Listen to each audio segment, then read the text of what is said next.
Hello friends, welcome to Sri Tamil channel. குழந்தைங்களுக்கு வீட்டில் இருக்கிற பொருட்களை வச்சு ஹெல்த்தியாக அதே நேரத்தில் கொஞ்சம் இன்ட்ரெஸ்டிங்காக ஏதாவது செஞ்சு கொடுக்கணும்னு நினச்சிங்கன்னா கண்டிப்பாக இந்த மாதிரி செஞ்சு கொடுங்க.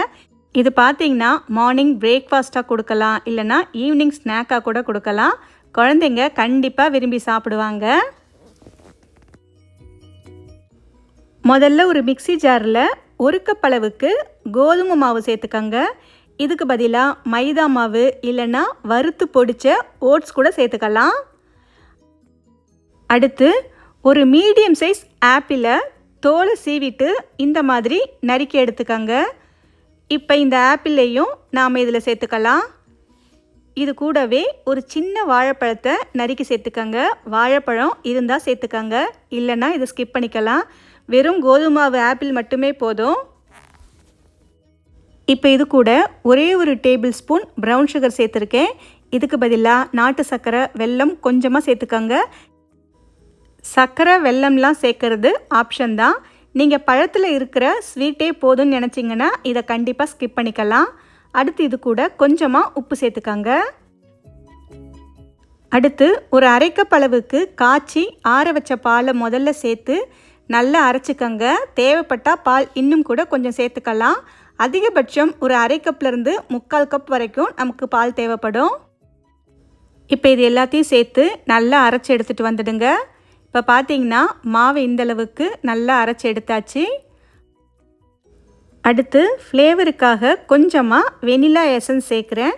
இதுக்கு பதிலாக நீங்கள் ஏலக்காய் தூள் கூட சேர்த்துக்கலாம்.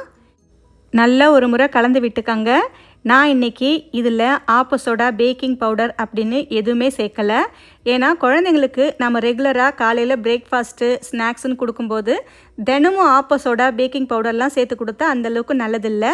அதனால் இன்றைக்கி ஆப்ப சோடா, பேக்கிங் பவுடர்லாம் ஸ்கிப் பண்ணிவிட்டு அப்படியே நாம் இதை சின்ன சின்னதாக பேன்கேக் இல்லைன்னா தோசை மாதிரி சுட்டு எடுத்துக்கலாம்.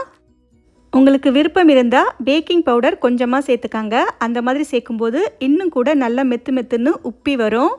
இப்போ அடுத்து ஒரு பேனில் கொஞ்சமாக நெய் இல்லைன்னா பட்டர் சேர்த்துக்காங்க. இப்போ இதில் ஒரே ஒரு கரண்டி மாவை மட்டும் சேர்த்துக்கங்க. இன்னும் கூட சின்ன சின்னதாக ஒரு கரண்டி மாவுலேயே 2-3 கூட நீங்கள் செஞ்சு எடுத்துக்கலாம்.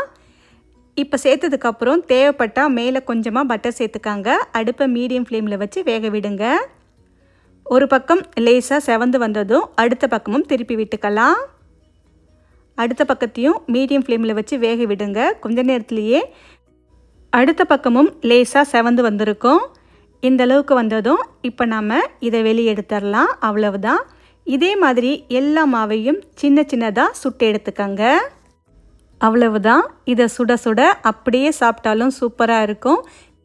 இல்லைன்னா கொஞ்சமாக தேன், மேப்பிள் சிரப், சாக்லேட் சிரப் மாதிரி உங்களுக்கு என்ன பிடிக்குமோ அதை வச்சு கூட சாப்பிட்லாம். ரொம்பவே நல்லாயிருக்கும். ஓகே ஃப்ரெண்ட்ஸ், இந்த ரெசிப்பியை உங்கள் வீட்டில் ஒரு முறை ட்ரை பண்ணி பார்த்துட்டு எப்படி இருக்குன்னு சொல்லுங்கள். இந்த ரெசிபி உங்களுக்கு பிடிச்சிருந்தா லைக் பண்ணுங்கள், ஷேர் பண்ணுங்கள். ஸ்ரீ தமிழ் சேனலுக்கு சப்ஸ்கிரைப் பண்ணுங்கள். தேங்க்ஸ் ஃபார் வாட்சிங்.